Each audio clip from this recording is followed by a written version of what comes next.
The world outside was dead, but inside, Jezebel was wide awake. The kitchen clock ticked with a heavy, mechanical heartbeat. Methodically, she wiped the countertop, her movements precise and rhythmic. Suddenly, a violent, heavy knock rattled the front door. Jezebel froze. Her hand gripped the edge of the island so hard her knuckles turned white. In the darkness, she waited, her eyes fixed on the shadow of the hallway. She moved like a ghost through the hallway. Near the radiator, she knelt, her fingers finding the groove of a loose floorboard.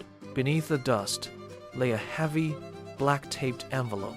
The silence that followed was worse. Then, the sickening sound of metal on metal, a key turning in the lock. Jezebel didn't panic. She slipped into the narrow shadows of the pantry. Just as the front door swung open with a slow, agonizing groan, someone had a way in.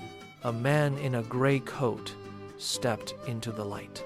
His boots tracked thick, wet mud across the hardwood floor. He stopped in the center of the room, tilting his head back to sniff the air. Jezebel watched him, her breath shallow, her heart hammering. He pulled out a photograph, dropping it onto the table without a word. As he turned toward the bedroom, his shadow stretched across the floor. The moment his back was turned, Jezebel lunged. She slammed the heavy pantry door and threw the bolt, locking him inside. She grabbed the handle and pulled, but it didn't budge. Looking closer, she saw the jagged silver lines.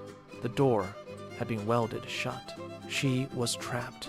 She turned back to find the man standing in the kitchen doorway. He held a serrated knife, the blade catching the dim light. He didn't speak. He simply pointed at the envelope. Jezebel threw the envelope into the industrial compactor. The machine groaned to life, grinding metal meeting paper.